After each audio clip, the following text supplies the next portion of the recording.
제가 정말 좋아하는 맛집이 하나 있는데 바로 우정산역에 위치한 충땡 식당입니다. 그 식당에서 불향 가득한 제육볶음과 우렁이 가득 들어간 된장찌개의 조합은 한국인의 입맛을 취향 저격하는 메뉴들입니다. 맛뿐만 아니라 그릇에 넘치도록 담아주는 풍성한 고기향과 고봉밥은 과연 이렇게 많이 줘서 장사가 될까 하는 의구심마저 들게 합니다. 아무튼 그러한 맛집을 주위 친구들이나 아내에게도 강력 추천하기를 마다하지 않았습니다. 그 식당 사장님이 부탁을 하거나 돈을 준 것도 아닌데 자진해서 그 충땡 식당은 정말 맛있는 밥집이니 꼭 한번 이용해 보라고 거듭 추천했던 것입니다. 그 이유는 그처럼 맛있는 식당을 나만 아는 것이 아니라 많은 사람들이 알고 좋아해 주기를 원했기 때문입니다. 오늘 본문에도 자기가 가진 좋은 소식을 전하는 것에 아주 열심인 사람이 있었는데 바로 사도 바울입니다. 그는 복음을 전하기 위해 평생을 바쳤으며 때론 어려움과 고난도 감내했습니다. 그저 맛집 따위를 알려주는 것에 신이 난 저와는 다르게 세상 그 무엇과도 비교할 수 없는 값지고 좋은 것, 복음을 전하고 있었습니다. 올해가 시작되고 어느덧 상반기의 마지막 날을 보내고 있습니다. 이는 맥주감사주일까지 진행되는 상반기 태신자 작정도 얼마 남지 않았음을 알려줍니다. 속절없이 지나는 세월 속에서 잠시 작정했던 태신자를 잊고 있었거나 전도하는 것에 열심을 내지 못하고 있지는 않으셨습니까? 상반기 마지막 수요밤 예배를 드리는 이 시간, 저는 주어진 본문을 통해서 신자가 어떠한 자세로 복음 전파에 열심을 내야 하는지 함께 나누어 보고자 합니다. 첫째로 신자는 복음을 전할 때에 어려움에 처해도 하나님의 능력으로 이겨내며 복음 전파에 힘써야 합니다. 다 함께 고린도후서 4장 7절에서 9절 말씀을 함께 읽겠습니다. 우리가 이 보배를 질그릇에 가졌으니 이는 심히 큰 능력은 하나님께 있고 우리에게 있지 아니함을 알게 하려 함이라. 우리가 사방으로 우겨쌈을 당하여도 쌓이지 아니하며 답답한 일을 당하여도 낙심하지 아니하며 박해를 받아도 버림받지 아니하며 거꾸러뜨림을 당하여도 망하지 아니하고. 아멘. 고린도후서는 사도 바울이 고린도 교인들에게 쓴 두 번째 편지입니다.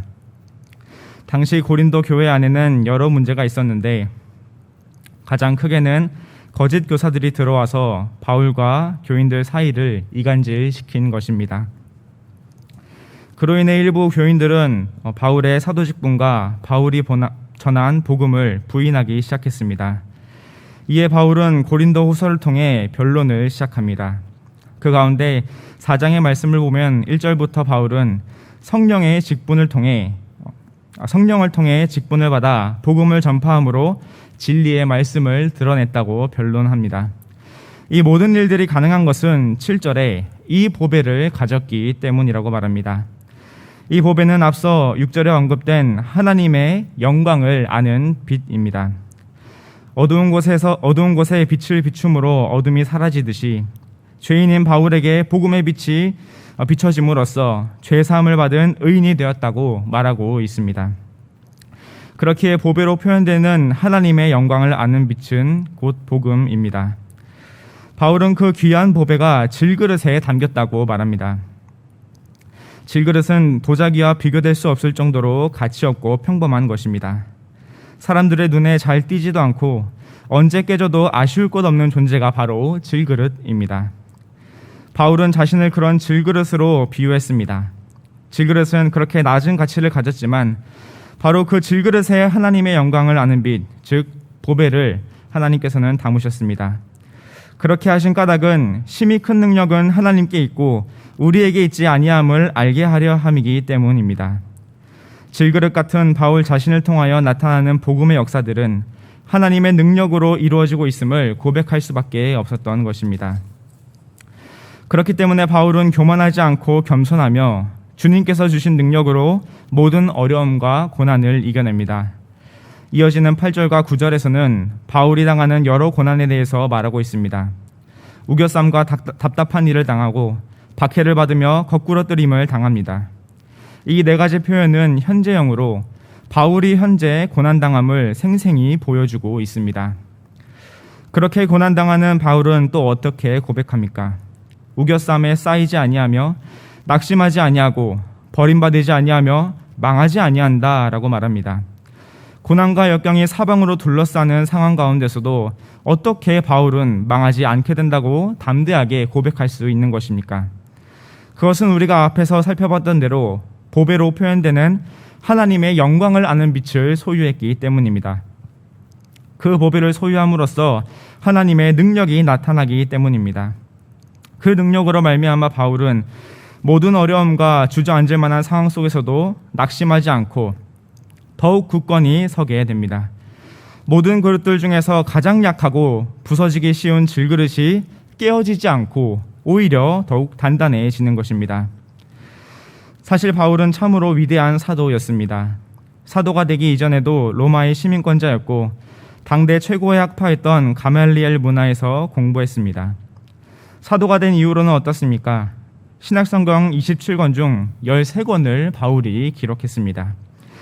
또한 그가 기록한 로마서나 갈라디아서 등의 서신서들은 기독교 교리의 중요한 뼈대를 형성하게 했습니다. 기독교에 지대한 영향을 미쳤던 바울조차 자신을 질그릇에 비유했는데 과연 우리가 금그릇이나 은그릇 정도는 되지 않겠냐고 반문할 수 있겠습니까? 결코 그렇지 않습니다.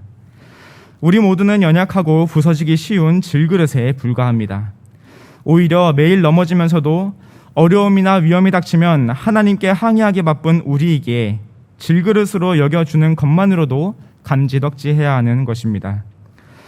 그런 질그릇인 신자에게 하나님께서는 당신의 영광을 아는 빛인 보배를 담아주셨습니다. 그렇다면 이 질그릇을 통하여 하나님의 영광이 나타나도록 해야 하지 않겠습니까? 이를 위해서 신자는 복음 전파의 사명을 감당해야 하겠습니다. 말로만 전하는 것뿐만 아니라 불신자들과 부대껴 살면서 그리스도의 향기를 내뿜어야 하는 것입니다. 말과 행동으로 복음을 증거해야 합니다. 하지만 그럴 때 필연적으로 어려움을 겪게 됩니다. 바울이 말한 우겨쌈과 답답한 일과 박해와 거꾸로뜨림입니다. 복음을 전하다가 실패를 경험하기도 하고 조롱을 받기도 합니다. 그러한 일들이 말 그대로 사방에서 일어나는 것입니다. 혹시 이러한 말씀들로 인해서 내가 알던 기독교와는 많이 다르네 라고 생각하고 있진 않으십니까? 예수만 믿으면 모든 게 만사오케이 아닌가 라고 생각하셨습니까? 교육자들이 태신자를 작정하라고 하는데 거부감이 먼저 들면서 나는 그저 편하게 교회 다니고 싶은데 라는 생각이 들으셨습니까? 그래서 이러한 권면이 부담스러우십니까? 하지만 하나님의 영광을 아는 빛, 이 보배가 어떻게 우리에게까지 왔는지 한번 생각해 보시기 바랍니다. 하나님께서 그 보배를 우리에게 전해주시기 위해 어떠한 희생과 열심을 내셨는지 기억해 보시기 바랍니다. 과연 그 보배를 질그릇에 불과한 우리가 받을 만한 자격이 있는지 곰곰이 돌이켜 보시기 바랍니다. 신자가 복음을 전하는 것은 억지로 떠밀려서 하는 것이 아니라 죄인 중에 괴수 같은 우리에게 하나님께서 아무 조건 없이 보배를 주신 그 은혜와 사랑에 감사하기 때문입니다. 그 은혜가 분에 넘치기에 우리는 복음을 전해야 합니다. 복음을 전할 때 어려움도 찾아오겠지만 결코 낙심해서는 안 됩니다. 우리 안에 있는 보배로 인하여 하나님께서 능력 주심으로 우겨쌈을 당해도 쌓이지 아니하며 낙심하지 아니하며 버림받지 아니하며 망하지 않게 해주실 것이기 때문입니다. 신자에게 구원의 은혜를 베풀어 주신 하나님께서 주님의 일을 하는 신자를 결코 그냥 버려두지 않으실 것이기 때문입니다. 그래서 어려움을 당해도 결코 무너지지 않고 더욱 담대히 서게 됨을 확신해야 하는 것입니다. 이러한 사실을 기억하시면서 어떤 어려움이 닥친다고 할지라도 하나님께서 능력 주심으로 이겨내며 신자에게 주어진 복음 전파 사명에 더욱 진력하시는 경향의 성도님들 되시길 바랍니다. 둘째로 신자는 고난을 통해 새 생명이 싹틔운다는 사실을 기억하며 끝까지 복음 전파에 힘써야 합니다. 다 함께 고린도후서 4장 10절에서 12절 말씀을 함께 읽겠습니다. 우리가 항상 예수의 죽음을 몸에 짊어짐은 예수의 생명이 또한 우리 몸에 나타나게 하려 함이라. 우리 살아있는 자가 항상 예수를 위하여 죽음에 넘겨짐은 예수의 생명이 또한 우리 죽을 육체에 나타나게 하려 함이라. 그런즉 사망은 우리 안에서 역사하고 생명은 너희 안에서 역사하느니라. 아멘. 바울은 계속해서 자신이 당하는 고난에 대해서 말하고 있습니다. 예수의 죽음을 몸에 짊어진다, 예수를 위하여 죽음에 넘겨진다와 같은 표현들입니다. 예수의 죽음을 몸에 짊어졌다는 것은 예수님께서 십자가의 길을 걸어가시면서 죽어가셨던 그 고통을 바울이 몸소 체험하고 있다는 것입니다. 사람들에게 멸시와 조롱을 당하고 버림받았으며 많은 매를 맞고 모진 고문을 당하는 예수님의 고난을 바울 역시 고스란히 느끼고 있음을 고백하는 것입니다. 예수를 위하여 죽음에 넘겨졌다는 표현 역시 비슷한 맥락입니다. 이는 그저 비유적인 표현이 아닌 바울의 실제적인 경험입니다. 고린도후서 1장 8절에서 바울은 힘에 겹도록 극심한 고난으로 인해 살 소망까지 끊어졌음을 고백합니다. 그런 까닭에 바울은 자신이 당한 고난에 대해서 항상이라는 말을 붙이고 있음을 주목해야 합니다. 바울의 삶 자체가 고난과 매맞음의 연속이었습니다. 도대체 바울은 무엇을 위해서 이토록 모진 고문을 당한 것이겠습니까? 10절과 11절 하반절에 나와 있는 대로 예수의 생명이 우리 몸, 우리의 죽을 육체에 나타나게 하려 함이기 때문입니다. 예수님의 대속 사역으로 이루신 새 생명의 은혜를 나타나게 하기 위함이었습니다. 하지만 바울은 12절을 통해서 그 은혜가 자기를 위한 것이 아님을 말합니다. 그런즉 사망은 우리 안에서 역사하고 생명은 너희 안에서 역사하느니라 라고 말한 그대로입니다. 바울은 이미 새 생명의 은혜를 받아 누리고 있었기 때문에 그 은혜로 인하여 사망에 들어가는 역할을 기꺼이 감당했던 것입니다. 그러한 희생을 통해서 죄로 죽어있던 영혼이 새롭게 거듭나는 은혜가 고린도 교회 교인들에게 있기를 원했습니다. 비록 교인들은 거짓 교사들의 말에 휩쓸려 바울의 사독성과 그가 전한 복음에 대해서 의심을 품었지만, 그럼에도 바울은 그런 교인들을 위해서 죽음까지 불사하는 모진 고문과 박해를 당했던 것입니다. 이러한 바울의 희생과 헌신은 우리를 위하여 죽임당하신 예수님을 연상케 합니다. 예수님께서는 아직 우리가 죄인 되었을 때에 십자가에 달리셨습니다. 우리의 모든 죄를 다 짊어지시고 십자가에서 죽임당하셨기 때문에 우리에게는 생명의 은혜만 부어졌습니다. 바울은 그 은혜의 복음을 전하고자 했습니다. 그로 인해 모진 고문과 고난을 당했지만 그 순간이 예수의 죽음을 몸에 짊어지는 때임을 알고 기꺼이 감당했습니다. 이러한 예수님의 희생과 헌신은 비단 바울뿐만 아니라 신자라면 마땅히 나타내야 할 신앙의 모습입니다. 예수님께서 명령하신 복음 전파의 사명을 감당하다가 어려움에 처할 때 그 어려움을 감내해야 하는 것입니다. 사랑하는 가족, 친구, 친척이지만 그들에게 복음을 전할 때에 날카로운 말들이 돌아오는 아픔을 종종 경험합니다. 믿지 않는 부모님에게 교회에 같이 가자고 할 때에 예수가 밥 먹여주냐와 같은 면박들은 어린 자녀들의 마음에 큰 상처가 됩니다. 불신 형제나 자매에게 복음을 전할 때에 예수 믿으면 뭐가 달라지는데 너부터 성공하고 와서 말하라 와 같은 가시 같은 말들로 우리는 위축되기 십상인 것입니다. 그로 인해서 낙심되기도 하지만 그 순간이 예수의 죽음을 몸에 짊어지는 때임을 기억해야 합니다. 예수님께서 고난받으시고 고통당하셨을 때 우리는 아직 죄인이었습니다. 만약 우리가 예수님께서 성육신하셨을 때에 있었다라면 우리는 예수님을 따르는 제자들이 아니라 다른 유대인들과 같이 예수를 십자가에 못 박으라고 외치고 있었을지도 모릅니다. 하지만 예수님께서는 그러한 죄인들을 위하여 십자가 고난을 당하시면서 죽어가셨습니다. 그렇다면 그 은혜로 값없이 새 생명을 얻게 된 우리가 이제는 예수를 위하여 죽음에 넘겨지는 고통도 감내해야 하지 않겠습니까? 그러므로 복음을 전하다가 불신자들로부터 거센 저항을 받아 실패와 좌절을 느끼게 될 때에도 결코 무너져서는 안 됩니다. 그러한 과정 속에서도 끝까지 복음을 전파할 때에 그때에 비로소 새 생명이 싹틔우게 되는 것입니다. 그렇기 때문에 원로 목사님께서도 죽음을 통하여 생명이 나오고 자기 희생을 통하여 영광의 결실이 나오는 것은 자연계나 영계의 공통된 천정의 법칙이다라고 말씀하신 것 아니겠습니까? 한 알의 밀알이 떨어져 죽어야 비로소 많은 열매를 맺는 것입니다. 그것은 목사나 강도사, 전도사와 같은 교역자나 구역장이나 신방장 같은 직분 맡은 자들에게만 주어진 사명이 아닙니다. 그 마음에 하나님의 영광을 아는 빛이 비춰진 사람이라면 누구라도 힘써 복음을 전파해야 하는 것입니다. 그러므로 복음을 전하다가 당하는 여러 어려움과 고난에 낙심하지 말고 끝까지 복음 전파의 사명을 완수하심으로써 새 생명을 발화시키시는 경향의 성도님들 되시길 바랍니다. 셋째로, 신자는 부활의 소망을 가지고 하나님께 영광 돌리며 복음을 전파해야 합니다. 다 함께 고린도후서 4장 13절에서 15절 말씀을 함께 읽도록 하겠습니다.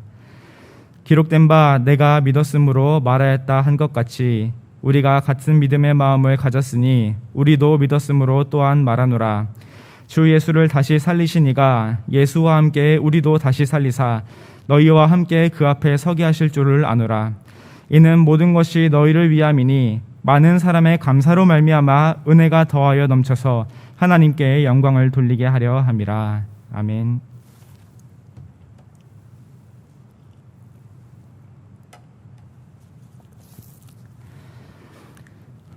사도 바울은 시편을 인용하면서 13절을 시작하고 있습니다.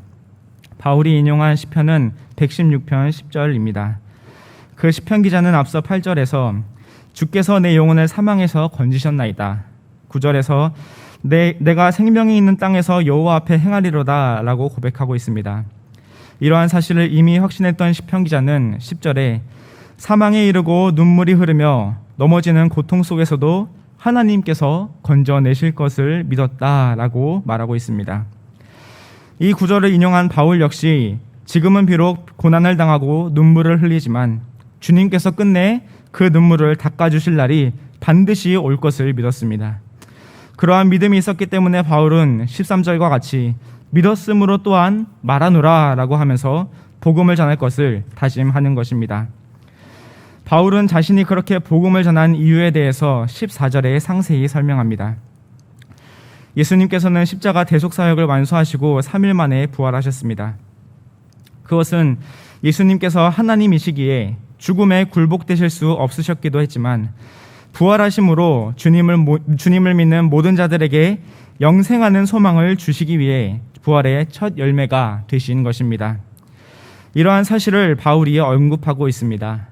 주 예수를 다시 살리시니, 즉 하나님께서 예수님을 죽음에서 다시 살리신 것처럼 예수와 함께 우리도 다시 살리사 그 앞에 서게 하실 줄을 아노라 라고 바울은 확신했던 것입니다.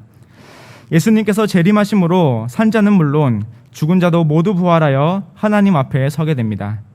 그때의 불신자는 하나님의 심판을 받게 되지만 예수와 함께한 신자는 하나님 나라에 들어가게 되는 영생의 축복을 누리게 되는 것입니다.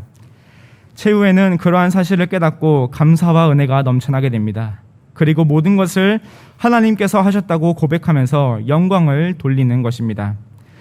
여기서 중요한 것은 바울이 이 모든 것은 너희를 위함이니 라고 말하고 있다는 사실입니다. 바울이 고난 가운데서도 복음을 전한 것은 고린도 교회 교인들에게 최후 승리로서 부활의 기쁨을 맛보며 하나님 나라에 입성하게 되는 축복을 누리게 하기 위함이었습니다. 비록 지금은 고린도 교회 교인들이 거짓 교사에게 흔들리며 바울이 전한 복음을 의심하지만 종말의 때에는 바울이 전했던 복음이 참된 것임을 확신함으로써 감사와 은혜가 넘쳐나게 될 것임을 바울은 말하고 있는 것입니다. 하지만 그렇다고 해서 고린도 교회 교인들이 바울에게 영광을 돌려야겠습니까? 결코 그렇지 않습니다. 오직 하나님께 영광을 돌려야 한다라고 바울은 외칩니다. 왜냐하면 바울이 7절에서 고백한 대로 자신은 질그릇에 불과했기 때문입니다. 질그릇에 불과한 자에게 그저 하나님께서 부어주시는 보배로 인해 하나님의 능력이 나타난 것이기에 단 1%도 자신의 공로가 없다고 인정했던 것입니다. 바울은 그저 겸손히 이 모든 일로 인하여 복음을 전한 자신과 복음을 믿고 따르는 교인들 모두 하나님께 영광을 돌리는 영광스러운 날이 올 것임을 말하고 있습니다. 한국교회에서는 한동안 이중칭의의 문제가 떠들썩했습니다. 이중칭의는 바울에 대해 새로운 관점으로 바라보아야 한다는 세관점주의자들이 주창한 것입니다. 간단하게 말하자면 한 번 의롭다 칭함받은 것으로 끝나는 것이 아니라 그것을 잘 유지해서 최후 심판날에 한 번 더 칭의를 받는 두 번째 칭의가 있어야 한다는 것입니다. 여기서 두 번째 칭의를 결정짓는 것이 바로 성화의 삶입니다. 결국 최종적으로 하나님 나라에 들어가려면 인간의 노력이 있어야 한다는 공로주의로서 구원론을 심각하게 훼손하는 이론이었습니다. 참된 신자가 전하는 복음에는 그러한 이중칭의가 결코 들어가서는 안 되고 들어갈 수도 없습니다. 하나님께서 예수와 함께 우리도 살리사 그 앞에 서게 되면 전적으로 그렇게 될 줄을 믿는 믿음으로만 가능하기 때문입니다. 복음을 믿기만 하면 부활할 때에 영생을 얻게 된다는 사실을 우리가 먼저 확실히 믿고 확실히 전해야 합니다. 그렇게 전함으로써 열매가 맺혔다면 그 일로 인하여 하나님께 영광 돌리는 모습이 나타나야 합니다. 내가 수고하고 내가 시간과 공을 들여서 전도된 것처럼 보이지만 실상은 하나님께서 그 마음을 열어주셨기 때문입니다. 하나님께서 그 걸음을 인도하심으로 교회로 발걸음하게 하셨기 때문입니다. 그러므로 질그릇이 아닌 질그릇 안에 있는 보배로 인하여 하나님의 능력이 나타났음을 고백해야 합니다. 우리가 잘 아는 교부 어거스틴은 바울의 버금가는 신학자로서 기독교에 많은 영향을 끼쳤던 인물입니다. 어느 날 어떤 사람이 어거스틴의 뛰어남을 보고 말했습니다. 도대체 당신은 얼마나 많은 일을 하실 수 있나요? 이에 어거스틴은 답합니다. 하나님께서 하늘에서 내려다 보시면서 말씀하셨습니다. 가장 약하고 가장 조그마한 자가 어디 있는지 보자. 그러고는 하나님께서 나를 보며 말씀하셨습니다. 찾았다. 그 친구는 절대 자랑하지 못할 것이다. 그는 자기의 미천함 때문에 내가 자신을 사용하는 줄 알 테니까 라고 말했다고 합니다.